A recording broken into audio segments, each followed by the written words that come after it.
Oh, Chatadonia. It's time. Like I told you, we have a very, very special guest today. I'm actually very excited to have this talk. We have Arabian Prince, formerly from the N.W.A, one of the early members. But I'm telling you, once you hear some of this stuff, you're going to realize there's a lot more than the music. It vibes very, very well with everything we got going on, Chad. So let's give a nice Chad welcome to another Chad here, Mr. Arabian Prince. Arabian or Prince, can you hear me? How are you feeling, man? How's your day going? Were you watching the market today? Man, I watch the market every single day of my life. Amen, amen, amen. I love it. So actually, I want to give them a breakdown. Maybe you could introduce yourself for a little bit and just tell them about yourself. I mean, give us the little mini bio, and then we'll go from there. I actually do have a good question for you, but start it off. Let them know. Let them know who they're dealing with.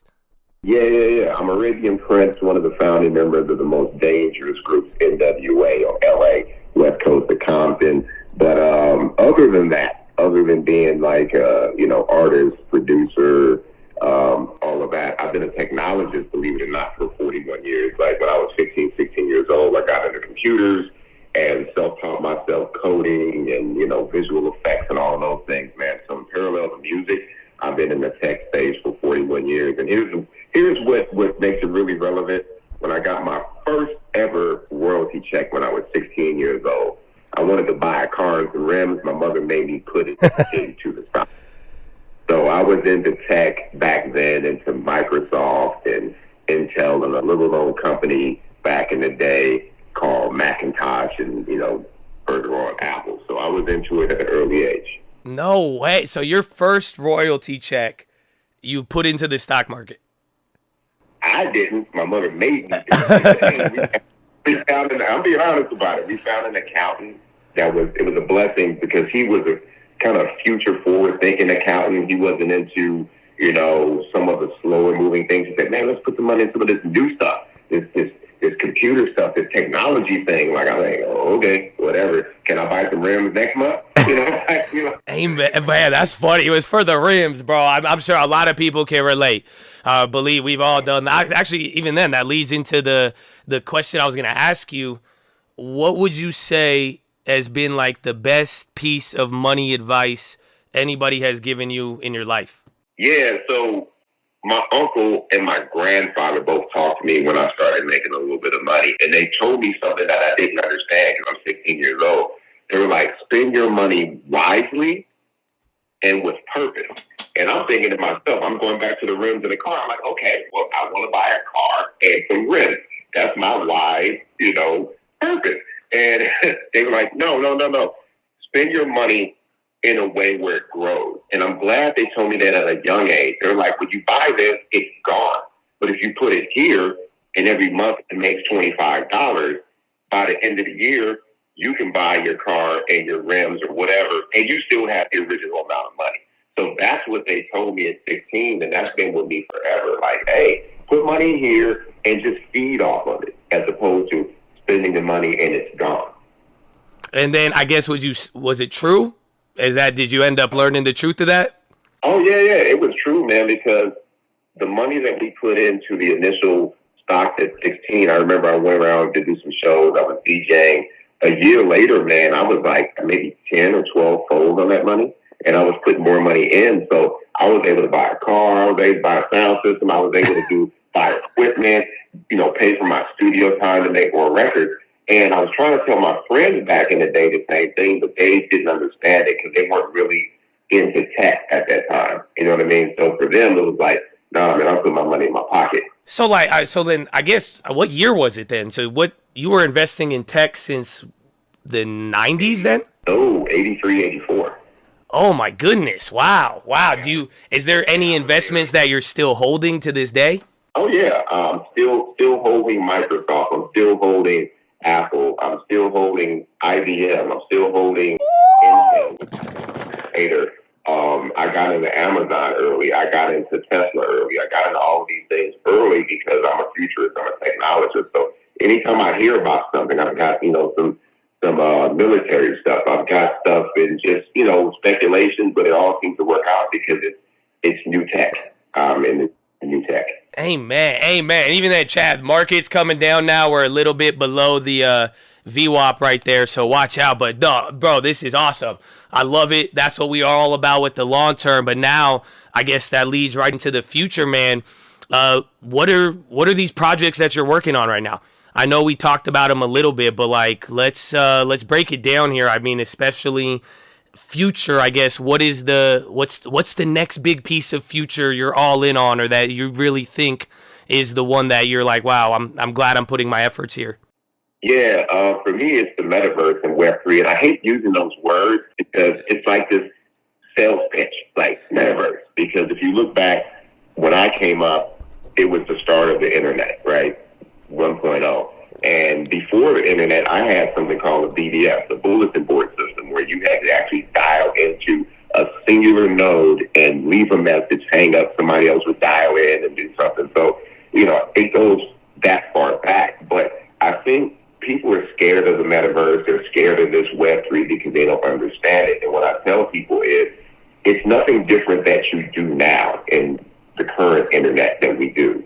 It's just a little more interactive. So everybody's on TikTok and Instagram and all of these different platforms interacting, but in Web3, you'll virtually interact or interact more in real time. So I think that's all it is, and that's where I'm putting my money. The CEO of a company called N.W.A, which is a medical metaverse play that we're building out to really, really bring healthcare to the inner cities, to rural communities, to give people access. I think right now getting medical access is hard, so we want to make it a little bit more easy and right in the palm of your hand. Yeah, so like even with the N.W.A, and I know I talked to you about this, and I'm sure like even I'm glad you even said it, because nowadays you bring up metaverse, even crypto. I mean, if you said it 2 years ago, people loved it, but now it's like, even if pretty much with like you going in, investing in these technologies and being about it, with all of the decline now and kind of people like scared of it,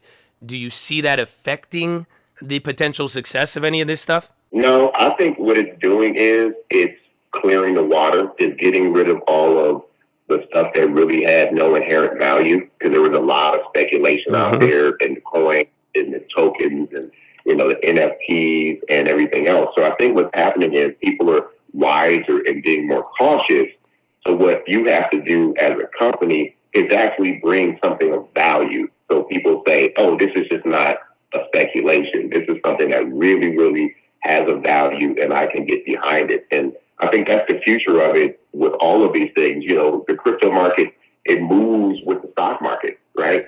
And now people are cautious with their money. So you have to do things that give people that sense of security, and that's what we're trying to do. All right, so how does it, I guess, explain more than that case then? If you said the N.W.A, it's medical, it's about bringing accessibility to medicine, how is it going to do that then? Like, what's the game plan, or a quick breakdown? Yeah, so our breakdown is this, very simply. We want to be, I hate to use that word too, we want to be the Amazon of medical, because there's so many companies out there building the next generation of healthcare, but everybody has their little niche. Somebody's building something over here for hospitals. Somebody's building something over here for health and wellness. Somebody's building something over here for, people who have mental, issues. So what we want to do is we want to be that portal. We want to build a portal that people can plug in their technologies into. We don't want to build a whole thing, because that's impossible to do and it could take forever. Like, you got these companies out there in the metaverse that are building these massive maps, and you go sign up or you buy a piece of land and you're walking around and there's nothing. Actually, even then, sorry to interrupt, is there even like any other metaverse medical company right now? No, there isn't. And there's some people talking about it, but what I see what they're doing, it's a land grab. They're out there trying to make money off of people buying land. We're trying to build an infrastructure so that existing medical companies, health and wellness companies, mental health companies, and regular people can interact in a community and decide what we build. That's what a DAO is. we're bringing people in to help us vote on what we build and what we all need going into. Yeah, so maybe we should have probably explained it a little bit there, because as some people are like, what's MDAO? It's MDAO, so it's like a crypto, decentralized autonomous organization, right? MD, so for medical, and then DAO for a decentralized autonomous organization. And all a decentralized autonomous organization is a community of people that come together to vote on something. And in our case, it's voting on the future of healthcare and what we should bring to life. Because right now, when you walk to a hospital, when you deal with the current healthcare system, it's there. It's already there. Most of it's broken, and no one has a say. So we want to give people a say in the future of healthcare. Interesting. So right now, then, at this point, I guess what's the goal is just bringing people together, and you guys haven't like voted on anything or done anything like that to, like, I guess, come up with an agreement for everybody to start applying everything? Or I guess, how does it work? Does everyone like, is there funds related to it? Then everybody puts it towards one thing, or what is it? How does that work? Well, it's just a membership. So we have, we're about to do a membership launch soon. So we're getting everything ready to launch our membership, and there'll be different levels of membership. There'll be a professional membership for people in the medical space. There'll be a health and wellness membership. There'll be membership for regular people who just want to utilize the services. And they will be able to vote in different lanes, in different categories, if that makes sense. So, they'll be able to vote on what they want us to build for them. And as we get there, we'll start building it out, and then people will be able to use the services. Interesting. And then even Chad, SPY is coming down now to the lows of the day. Oh, man, today's already crazy. It's even going to get nuttier. But, man, so what else then, even besides, like, the metaverse? Is there any other projects that you got going on right now that you would say you're just as excited about? Oh, yeah, definitely. Because of the metaverse project that I'm doing, one of my founding partners, who's a doctor, introduced me to another doctor who's working on a project called Driven Performance, which is a company that offers training and teaching and insight to people who have electric vehicles. So if you buy a new Tesla... You're an EV too? Hey, got it. The future is all of these things. And it's crazy because I actually drive a AMG GT that probably burned a hole in the ozone layer when I started up. But, even the 80s is moving into hybrids and electric vehicles. So I feel like, man, I'm not a hater. I'm a participator. Hey, man, I mean, I wish I could say the same. I got the Teslas. I own a couple of them, but I never bought this stock early on, and that's still one of the only ones I missed, man. It's sad. So that's good though. But it seems like you got your hand in all of this. I mean, I think it might be fair to ask here. Do you got anything with music? Is there anything you see with like crypto music and all of that stuff? Is there anything on that line that you're working on? Oh yeah, most definitely. So the tech team and my CTO of NWA, they have a company called OR, and OR Systems has built this amazing, robust NFT streaming service. And we're working together. They brought me on to help them kind of visualize what we do with this. So basically, it's a full-blown service that allows you to stream music, stream videos, stream movies, or whatever. And it's reward system based. So you can actually stream to earn, or artists can put their music up and earn, tokens or NFTs or, fiat currency from putting their stuff up. So we're looking at what our business model is going to be for this. Where do we B2B, B2C, we white label it to some bigger companies, like Warner Music or whoever out there. But, the platform is done, the technology is there. We're just ready to, push on the gas and get it moving. Interesting. Have you heard a lot of people like saying how like NFT streaming is like the future for music and all of that? I mean, do you agree with that? I think it is. I'm an artist, and I've always been an artist. And, because of social media and all of the influencers, these young kids get it. They're making money directly now, right? They're making money by logging onto their phone, getting onto their computer or their camera, and all of they're doing is interacting directly with their fan base and getting money, getting paid. And I think that's going to be the future of music. Artists are going to finish their music, they're going to upload their music and get paid directly. And the safest way and the most secure way to do it, and has all the information built into it, is on the blockchain. It's with NFTs and actually putting your music and all of your art and everything onto the blockchain so you can make sure you get paid properly. Man, so you're a real believer then. You're like, it doesn't matter what the price of crypto does, up, down, any of this stuff. There was a lot of hype and sales and this and that, but it's like all across the board, you are really like, you're fully committed to this. Is that fair to say? Yeah, and I'm going to give a simple analogy I give to some people, and it's crazy how people have a different frame of mind when it comes to certain things, right? When the car you want is really expensive, you don't buy it, right? But as soon as the price of that car drops to where you want, you go buy it. Same with food. Like, I'm not going to get that steak today. It's high.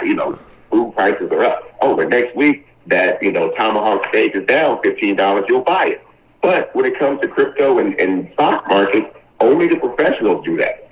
The average person gets scared. Oh, the stock market is down. Oh, I'm not going to buy it. Hello? This is when you need to buy it, when it's down. So I'm all into the low because it weeds out the people that don't understand and makes money for the people that do, unfortunately. And that's me. And again, I guess just going back to the big, and you've already been holding and been a part of this for, at least since day one or at least a decade, right? Yeah, it's, honestly, I've been telling people this since the beginning, man. Whatever you think of, try it.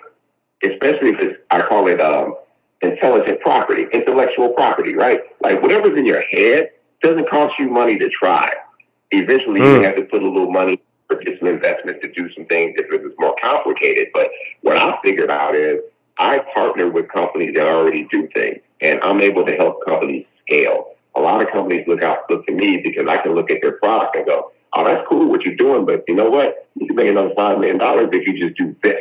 And then they cut me a little percentage of this because I gave them that idea and that concept. So it's kind of that. It's a hustle. Like Jay-Z said, man, you got to hustle until the day you die if you want to eat the food you want to eat. So, hey, man, I feel you. I know there's because I tell people, we say, get real estate, go do this. I mean, even the market, if you're on the West Coast, you still have many, many hours after the day. I just know sometimes it gets hard. So it's like, I guess, how many hours a day are you like working? Or like, what does like a work day look like for Arabian Prince? I'm up at 5 o'clock in the morning. I check all my, all my mail, all my stuff. I'm on a golf course by 6:30. At least play 9 holes of golf a day. I play golf probably about 5 days a week. Really? Oh, they always ask me if I golf. I need to learn now. So you on the golf course at 6:30? Hey, 6:30 every morning. I play tournaments. I do all of that. But that's where you meet all the people. Man, I meet so many CEOs and so many startup companies on the golf course. It's crazy the connections that you make. So that's not the reason I'm out there, but it's definitely a plus. And you can have your meetings here. I've been on so many podcasts and done so many interviews on the golf course, and hey, you can work and play. Wow. Do you have to be good? Do you have to have game or no? You should have game, but there's so many small par threes out there that, if you really want to learn, you can get out and play. The one I played near my house in the morning, it's kind of like a driving range for me. You just get out there and play 9 holes in the morning really, really quick and just work on your game. There's a lot of beginners out there with you. I get a little frustrated at them, but instead of getting frustrated, I help them. Like even yesterday, I was talking to 2 guys who really couldn't play, telling them what to do, giving them a little tip. And by the end of the round, they were like, man, I'm hitting the ball better. I'm like, well, good. Maybe next time you play faster. No, I'm inspired now. I'm gonna start. That's it. They were telling me, they were like, Josh, do you golf? You gotta golf, and that's it. He said he wakes up at 5 and then starts golfing at 6. All right, so what do you do after the golf course? After the golf course, I come back, man, and take care of my business, man. Look at my current business project, and then always looking at new business. Like, what else can I do and add to my plate? Because the formula is simple. And if you look at the Elon Musk or you look at the Richard Bransons, a lot of people that I admire out there, they start a company, they come up with a concept, they put a team together of people that are smarter than them that can execute that company. And then they move on to the next thing because they trust the people that they bring in. And the same thing here. I trust the people that I put together in a company to run that company, and I just help make those decisions. I don't step on your way. I don't do things I don't understand. And, that's how you can do a few different things at the same time. It's all about a machine. You put it together, put some oil in it, put some gas in it, let it run. No, amen. I mean, we talked about this a lot. I like to bring up systems, and maybe you could speak on this, like, personally. How do you find those people, or how do you, like, I guess, how do you know someone is gonna, like, do good? Like, how do you know you could trust someone to put them into a spot and have them, like, really execute how you see? Like, I guess, like, how do you find the right people, or how do you weed out the bad ones? Like we were talking earlier, even with crypto, but without crypto. Yeah. So, one thing I don't do, and I don't want people to get discouraged on LinkedIn. I get a lot of emails. A lot of people hit me up on LinkedIn saying what their job title is, what they do, or what kind of job they're looking for. That's fine. Show me something. Show me what you've done. I want creative people. I want people that, like, you can even show me something that has nothing to do with what I'm doing, right? But it's creative. Like, you built this, or you are working on this thing. And those are the kind of people I want. I want people that can take my company further in my own vision. I'm Willy Wonka, man. People call me Willy Wonka and SpongeBob because my brain is all over the place. But I want a bunch of people like me that's brains all over the place, so we can just do stuff that has never been thought of before. And I think that's the key to creating the future, is getting a whole bunch of people. Like, Elon Musk is, like, launching, like, 9 million satellites in the air. Like, okay, I decided I'm going to do Starlink, or actually whatever it's called, Starlink. I'm going to put all these satellites in and do internet. He just come up with stuff, and he does it. And that's what we need, more people like that. Amen. I think we said it a couple months ago. I said the big separator, I think, in the next 10 years is going to be simply ideas. The people who have them versus who don't, especially with how there's a lot of, like, censorship and other stuff nowadays, or even then, it's a lot more easier to consume than to create when it's all said and done. But yeah, I agree. I'll even ask you with that now, what was a failure? I guess, has there been a moment where, like, you try to start something, or you put somebody in there, or where was, like, how did you deal with the setback, or was there a noticeable setback or failure where you're like, okay, that didn't work, we got to reassess, but then maybe it led to something else? I don't know. I could always go back to the music industry, and something I teach music business classes from time to time. And something I tell people is this: don't fall in love with your own music, right? And it goes the same to anything, startup companies, projects, whatever you're doing. Don't fall in love with it, because if you fall in love with it, you get too caught up in that and losing the vision of, is it good? I always tell somebody, you go in a studio to make an album, and you come out with 10 songs. And you're like, yeah, I did an album. I'm like, well, you went in and you did 10 songs. Are they good?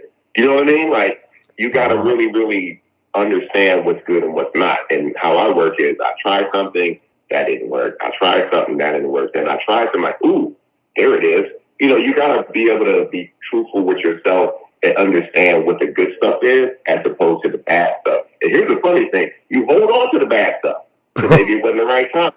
I've done songs that were horrible, like, oh, this is garbage. And then I would put it up on something, and somebody picked it up for a commercial and makes a ton of money. I'm like, somebody wanted to use that, but in the context that I wanted to use it in, it didn't work. But for a commercial, it did. So everything is golden, but you gotta, be honest with yourself. Wow, that is very great advice. I feel. Man, so even then, is there anything you'd want to bring up? If honest, I don't know if there's anything else you want to add, but I want to see if the chat has any questions, because I'm already liking all of this, and I think, and Chad, I really hope you're listening, man. He is dropping some gems for you. But are you down to take some questions from the chat? Yeah, let's do it. All right, Chad. So run it. And as an update, we are at VWAP right now. We have still not broken out of any of those ranges. So let's see. Give it a second. What you got? Do you have any real estate? That's actually one of the first questions. We talk a lot about real estate. Yeah, I got into real estate pretty early and got lucky and got some stuff in Vegas where it was like dirt cheap. I'm hearing all the the doom and gloom stuff happening right now. So I'm waiting, especially here in LA. Everything is way overpriced in real estate in Los Angeles right now. Like, so I'm waiting for that bubble to pop and people to get nervous so I can kind of, slip in there and do some things. But I really believe, especially in real estate right now, the key is just buying land without property. If you could come up with some land without property, LA and California is expanding at such an amazingly fast rate that you'll be sitting on some dirt that's, a year or two from now, 5 years from now, is, metropolitan. So. Wow. Okay, that's a good one. The land. We were actually going to do a land deal the other day, but land does get a little tricky. I like it. Somebody else asked, how do you balance like work and family and like the work-life balance, like with everything you're doing? I guess. But what do you do for fun? Yeah, like I mentioned, golf, basketball, watch a lot of cartoons, collect toys. I'm a big kid, man, and I think you got to be happy with your life and happy with what you do. You can't get caught up in the day-to-day grind and get frustrated with, with what you do in your business. You always got to be happy. And I think if you're happy about even the downside of things, like right now, the market's down, everybody's holding on to their money. Some people are like, man, this is not working out the way we planned. I'm like, well, the world right now is not working out like it's planned. So you just got to just ride it until it goes back up, because it always goes up. You just got to see it and be in the front row. Amen. Talk to them. And even then, someone even asked too, they're like, you got to live through the volatility of like 2000 and all of that. I guess, how would you compare all of that to today? Or I guess, what was it like going through the first ever tech bubble in the early 2000s? Yeah, you know what? It feels like the same thing to me in a sense, but just, a little different. I remember one of my accountants told me to sell my house. I'm like, I just got it too, right? And I think it was 2008, that crash that was about to happen. And, he was like Yoda, and he felt like there was a disturbance in the force. And he was like, man, you need to sell your house.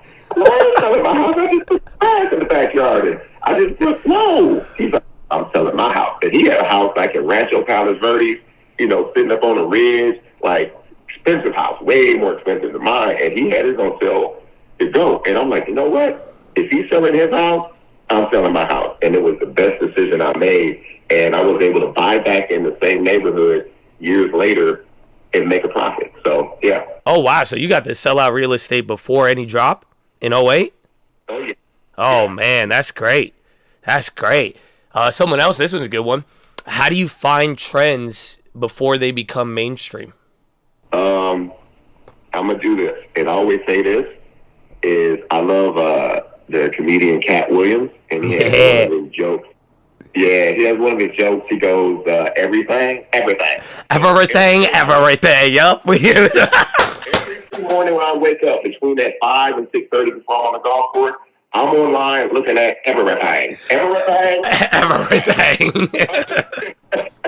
I'm just going to rise up, and I'm going to go, oh, my God. Oh, here's another thing I'm going to tell people really quick. If you're really hungry about an industry or you want to do something, you can't just sit at home. Go to the conventions, man. I'm a convention whore. I'm at CES. I'm at NAB. I'm at NAM. I'm at, like, MedTech conventions. I'm flying to Dubai in a couple of weeks to do a keynote. Then I'm flying to Amsterdam to do another one. Then I'm going to Saudi Arabia. So I'm out there. And when you're out there, you pick up things. And if you just sit at home, you ain't going to pick up nothing. No, Chad, you better listen to that. I agree, because, I mean, we sit at home a lot. We're stock traders, right? And then even some of the real estate guys get out there. But, wow, if you're really into it, you should be at the conventions. Amen. I hope they listen. What do you think about Airbnb? We like Airbnb and short-term real estate. What do you think about that? I still think it's hot, man. Airbnb, I heard, I even think, what's the guy who had, oh my God, what was the WeWork? He's redoing. Adam Newman. Yeah, he's starting another one. He's starting another thing for short-term rentals. Yeah, I mean, they gave him, what, $50 million? He got, what, a ton of money. No, something ridiculous, and even after blowing up the first IPO, which is wild. So it is hot. There's not enough space for us on this planet. You know what I mean? And I travel a lot, still do concerts. I got a concert this weekend, and they put us up in these hotels. Sometimes I don't want to stay in these hotels. I'm like, I don't want to stay here. Like, this is like ghetto. And you want to go get a nice Airbnb. You want to live like you live at home. And I think that this is a great idea, and I'm all in with it. Oh, hey, okay. And I didn't tell you any of this beforehand to say this, right? We never spoke before about Airbnb. No, I'm all in it, man. Okay, that's it, Chad. I just want them. That's all. Because I'm the biggest Airbnb fan, and I love it. We've invested in it and all of it. So I'm glad that we got that. That was organic too. Beautiful, beautiful. I guess is there any? Is somebody asked this? Joshua, that's a great question. Is there any like newly listed companies, like new tech that has just emerged that you got an eye on, like outside of anything else we discussed? Like, is there a new IPO or like even just a new private technology you've heard of? Empty down. Yeah, there you go.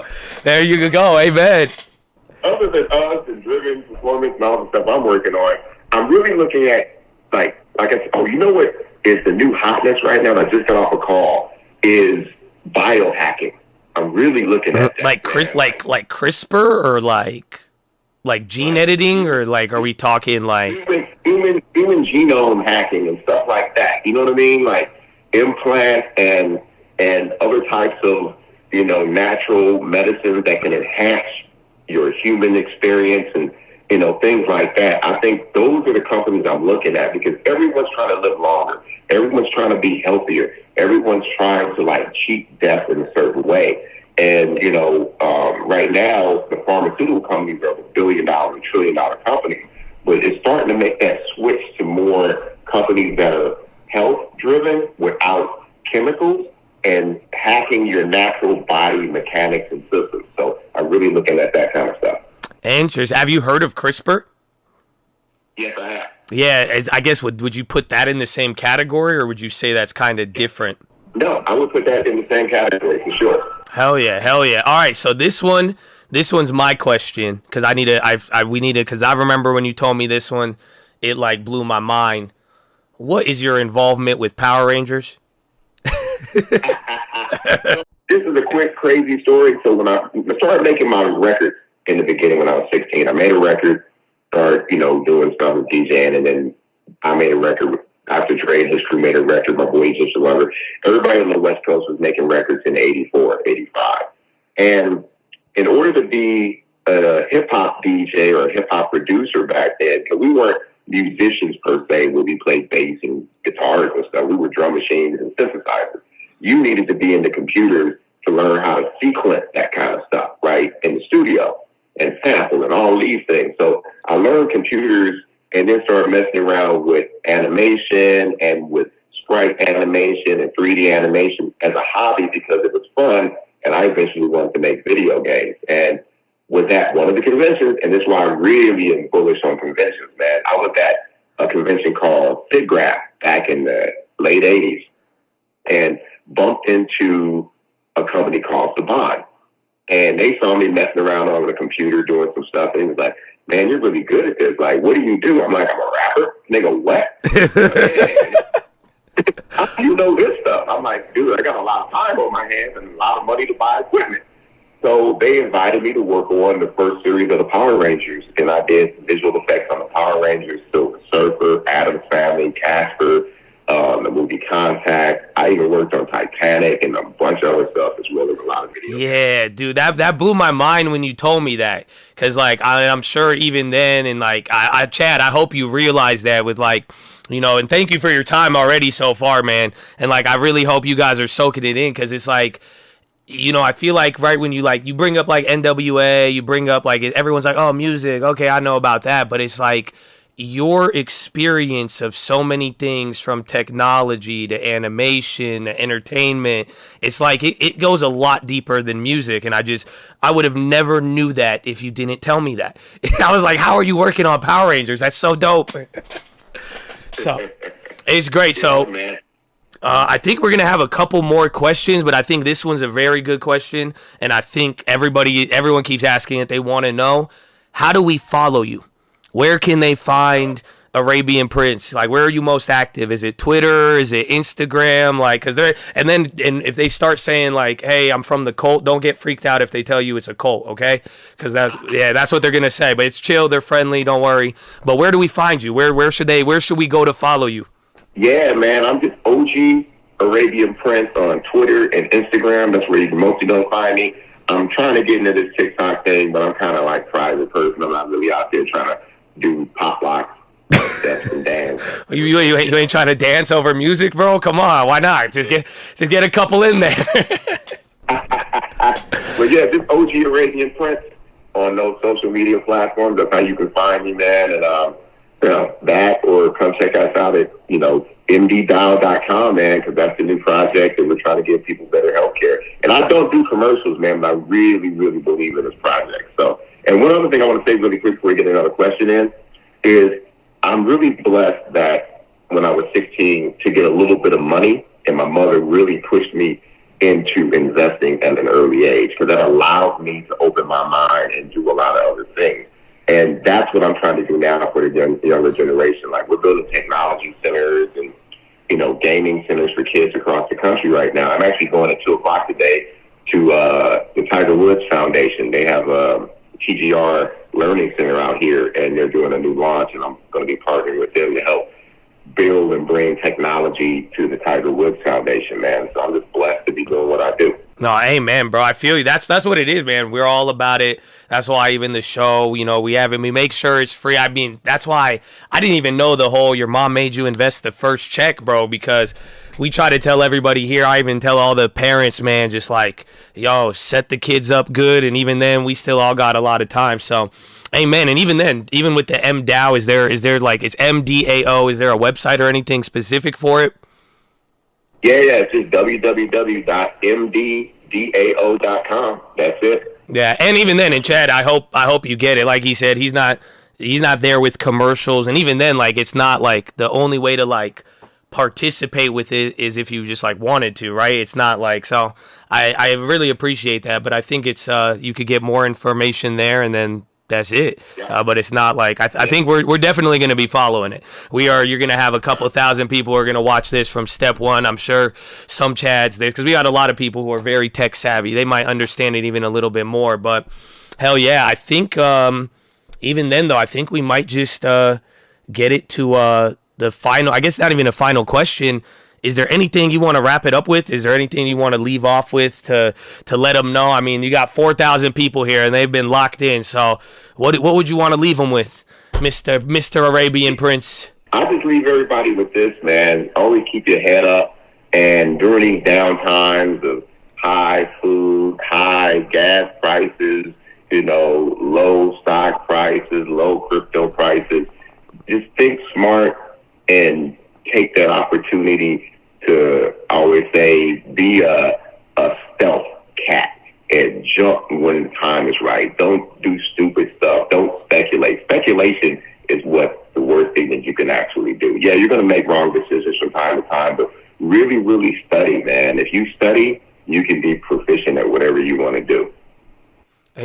Amen, baby. Amen. I love it. And I know a lot of the Chads are going to agree with that too.